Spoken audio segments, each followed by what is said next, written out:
তিন থেকে চারটা বউ লাগবে যদি আপনি এই গাছটা সঠিক নিয়মে ব্যবহার করতে পারেন। আমার গল্প কথা না, মিথ্যা কথা না, চিটারি কথা না, গাছে প্রমাণ দিবে গাছের ধর্ম আছে কিনা, গাছের ক্ষমতা আছে কিনা, গাছের শক্তি আছে কিনা। আপনারা গাছগুলো ব্যবহার না করলে বুঝতে পারবেন না দর্শক। এই গাছটা আমি যে আপনাদেরকে বলছি, এই গাছটা ব্যবহার করলে 3 থেকে 4টা বউ লাগবে। কেননা একটা বউ আপনার এই গাছটা যদি সঠিক নিয়মে ব্যবহার করতে পারেন, একটা বউয়ে আপনাকে ক্যাপচার দিতে পারবে না। এটা গাছ খাওয়ার পরেই কিন্তু আপনাদের প্রমাণ হয়ে যাবে। আমি যেভাবে বলবো, যদি গাছের প্রতি আপনাদের এতটুকু বিশ্বাস হয়ে থাকে, তাহলে আপনারা এই গাছটা ব্যবহার করে দেখবেন। জীবনে অনেক গাছ ব্যবহার করেছেন, অনেক ধরনের ওষুধপাতি খেয়েছেন, অনেক ধরনের ট্রিটমেন্ট করেছেন, হালুয়া খেয়েছেন, মদক খেয়েছেন, কিন্তু কোনো কাজে দেয়নি ভাই। আজকে শুধুমাত্র একটা গাছ দেখায় দেবো যে গাছের ধর্ম আছে কিনা, গাছ কাম হয় কিনা। টাকা পয়সা অর্থ সম্পত্তি আপনার কিছু লাগবে না। শুধুমাত্র যদি আপনার এতটুকু একটু সময় থেকে থাকে, তাহলে যেভাবে বলবো ভিডিওটা দেখে গিয়ে আপনি একটু ব্যবহার করে দেখবেন যে আসলে উপকার পাবেন কিনা, আমি মিথ্যা কথা বলছি কিনা, কোনো স্বার্থের জন্য কথা বলছি কিনা। দর্শক, আগের যুগের মুরব্বীরা কিন্তু এই গাছ দিয়ে কিন্তু কাজ করতো।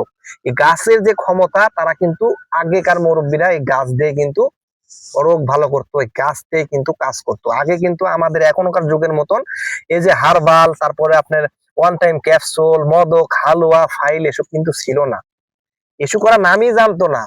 আগেকার মুরব্বীরা একবার যদি কাজ করতে লাগতো, 2 থেকে 3 ঘন্টা কাজ করেই যেত। দেখবেন যে আগেকার মুরব্বীরা, যেমনি আমাদের দাদা দাদিরে দেখবেন যে ছাল পালের অভাব নাই, 4টা 5টা 6টা 7টা করে ছাল পাল, 8টা 10টা করে ছাল পাল। আর এখনকার যুগের মুরব্বী, এখনকার যুগের ছেলে পেলেরা দেখা যাচ্ছে যে নামে উঠে আর নামে, এই কারণে তাদের একটা ছাল পালই হয় না। তাদের পানিটা এত পরিমাণ পাতলা হয়ে গেছে, পানি দিয়ে আর কোনো সন্তান আসে না, ছালপাল হয় না। দীর্ঘদিন যাবত দেখা যাচ্ছে বিয়ে হচ্ছে, ছালপাল হচ্ছে না। কেননা তার মেডিসিনে যে পাতলা পাতলা মেডিসিনে ছালপাল হবে না। যদি কারো হয়, দেখবেন যে ন্যাংরা খোঁড়া ট্যাংরা এরকম হয়, শক্তিশালী ছালপাল হয় না। কেন হয় না? কারণ এখন আপনারা কি করেন ভাই, এখন আপনারা করেন না হচ্ছে, দেখা যাচ্ছে ওয়ান টাইম ক্যাপসুল খেয়ে আপনার স্ত্রীর কাছে যান, সেই বিষটা গিয়ে, ভেজাল বিষটা গিয়ে, ভাইরাদালা বিষটা গিয়ে সন্তান হয়, সেই সন্তানটা ওরকম হয়ে যায়, কাজ হয় না। আর আগের যুগের মুরব্বীরে সন্তানও সেরকম হয়, টনটাইট হয়, শক্তিশালী হয়, কাজও করে।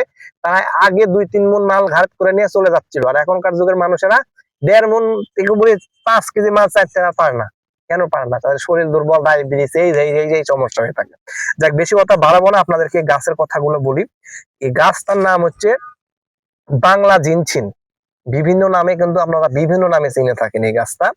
বাংলা জিনচিন, অনেকজনে বলে সংযমনী। তো গাছটা আপনারা ভালোভাবে চিনে নিন। গাছটা খাওয়ার একটা নিয়ম আছে ভাই, নিয়ম কালম না জানলে কিন্তু হবে না। গাছটা অনেক কষ্ট করে সংগ্রহ করেছি। এই গাছটা কিন্তু সব জায়গায় পাওয়া যায় না, আর পাওয়া গেলে কিন্তু এরকম শিকড় পাওয়া যায় না। এই শিকড়ের এত পরিমাণ ক্যালসিয়াম, আপনাদেরকে কি বলবো, আপনারা মুখে দিলে মনে হবে যে ক্যালসিয়ামে মুখটা ভরে গেছে। এত পরিমাণ ক্যালসিয়াম, দেখতে পাচ্ছেন আপনারা, শিকড়টা দেখছেন না কেন? শিকড়ের সাইজটা দেখুন না কেন, কি পরিমাণ শিকড়। কারণ এই শিকড়টা আমি একজনকে দিব, কারণ নতুন বিয়ে করতে থাকতে পারে না। ভাই আমার পানি বাইরে হয়ে চলে যায়, কি করব? দীর্ঘদিন যাবত হাত দিয়ে স্পাম করে আমার মেশিন দুর্বল হয়ে গেছে, কাজ হচ্ছে না। তো কি করব? আমাকে সাথে যোগাযোগ করলো, তাই আমি বলছি তোকে কয়েকটা গাছ দেখিয়ে দেবো, এই গাছগুলো তোরা ব্যবহার করে খাবি, তোদের এই সমস্যা হবে না। হার্বাল ট্রিটমেন্ট নিস না, কোনো ধরনের ক্যাপসুল হার্বাল খাস না।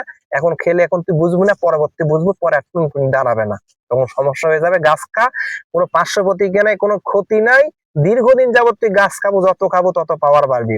এই সংযমনী গাছটা আপনারা খুঁজে নেবেন, হ্যাঁ, খুঁজে নিয়ে এদের শিকড়টা তুলে নেবেন, নিয়ে এই শিকড়টা ধুয়ে পরিষ্কার করে নিয়ে মুখের ভিতর দিয়ে চেবিয়ে চেবিয়ে খেয়ে নেবেন, কোনো সমস্যা নেই। স্বাদ আছে, কঠিন স্বাদ। চেবিয়ে চেবিয়ে খাওয়ার পর আপনারা কি করবেন, 2 থেকে 3 চামচ পরিমাণ মধু খাবেন। যদি ডায়াবেটিস থাকে তাহলে খাবেন না, শুধু গাছটাই খাবেন।